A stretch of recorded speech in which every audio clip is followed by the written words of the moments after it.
Papa, Vale, Sánchez de una novela. Todo lo que no te pude decir es una de las últimas novelas de la escritora uruguaya, de Cervantes 21, Cristina Peri Rossi, fue publicado en 2017. Se podría clasificar como un thriller, entre comillas. Está contado por la voz de varios protagonistas, es cortito, os aconsejo que lo leáis porque creo que merece la pena, que es algo diferente. Son esos protagonistas nos abren la ventana a un mismo hilo conductor, a lo que tienen en común todos ellos, que no es más ni menos que su forma transgresora de ver y vivir el amor y la pasión, y su propia forma de reflejar la sexualidad y el erotismo mezclada con la culpa y el ocultamiento. Es todo eso ahí metido en una botellita, en un bote. También la necesidad de ese amor y de buscar a un semejante que le acompañe en un tortuoso camino. O sea, al final es un poquito todo. En esta búsqueda, su amor por el reino animal tiene una curiosa y muy resaltada expresión. Ya en su prólogo se vislumbra que es un libro muy personal y diferente, y en él, por ejemplo, en el prólogo dice: siempre hay algo que no podemos decir, que quizá cambiaría nuestra vida, que acaso nos convertiría en inocentes o en culpables. En esta apasionante y lúcida historia coral, los personajes se enlazan con relaciones muy diversas: amor, sexo, amistad, poder, posesión, pero con un hilo común: la asimetría que oculta algo, lo indecible, lo que frustra la comunicación plena. Con una prosa llena de hallazgos expresivos, la hispano-uruguaya asume aquí todos los riesgos porque transgrede convenciones sociales, pero también al huir de la ruta narrativa previsible, transitada y trivial. Ese sería el prólogo, un poco igualmente nos adentra en el libro. Esa búsqueda que yo decía al principio, de la que hablaba, y esa curiosa expresión de su amor por el reino animal, se ve reflejada en partes del libro como la que voy a leer, un pequeño trocito.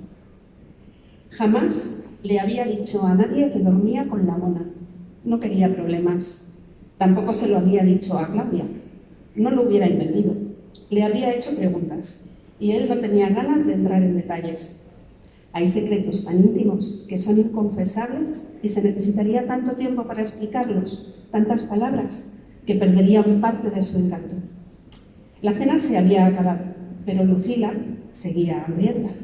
Hacía gestos con las manos como los niños pequeños, para demostrarle que quería seguir engullendo lo que fuera: un plátano, unos pistachos, un queso rosado, y cuando se ponía insistente, era muy pesada.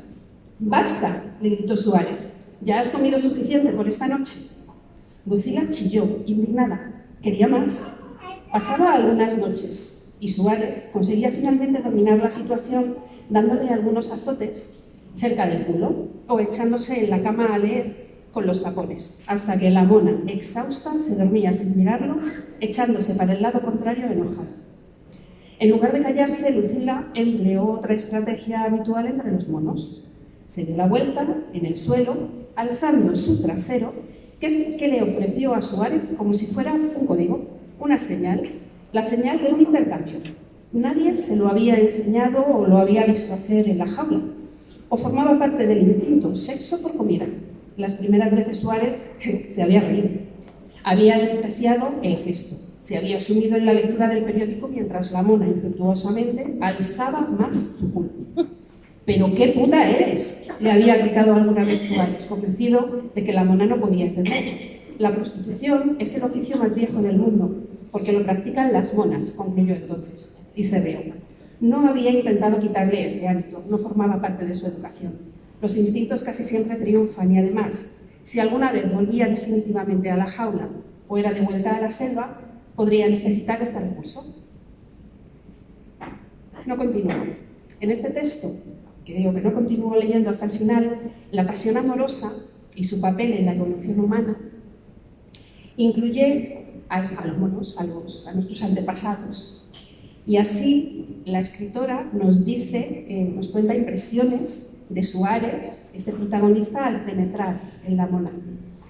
¿Acaso en el cerebro de los humanos y los primates las neuronas del placer y del dolor no son concomitantes? Pero bueno, avanzando un poquito más en el libro, dejando a la mona Lucila atrás, Esta pasión es también pasión por conocer.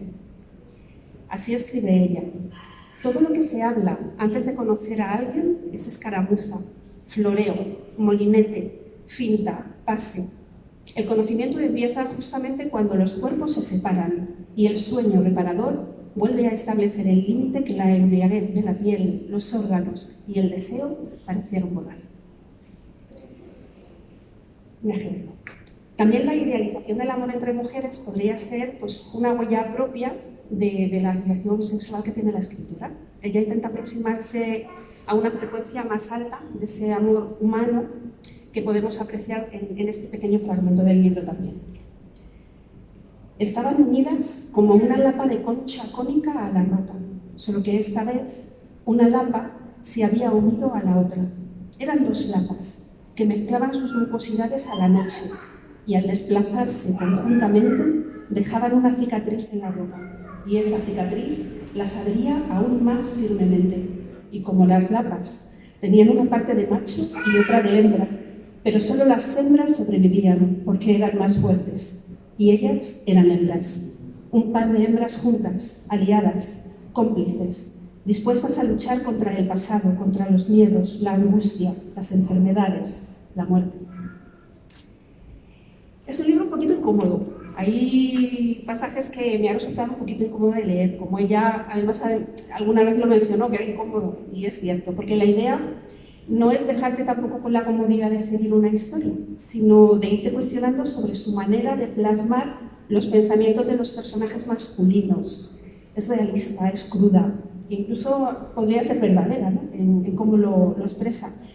No nos analiza en ningún caso y no los hace mejores de lo que son esos hombres. Ella quiere que reflexionemos sobre la naturaleza contradictoria del amor, una dualidad, ¿vale?, que ella normalmente intenta captar capta de manera extraordinaria.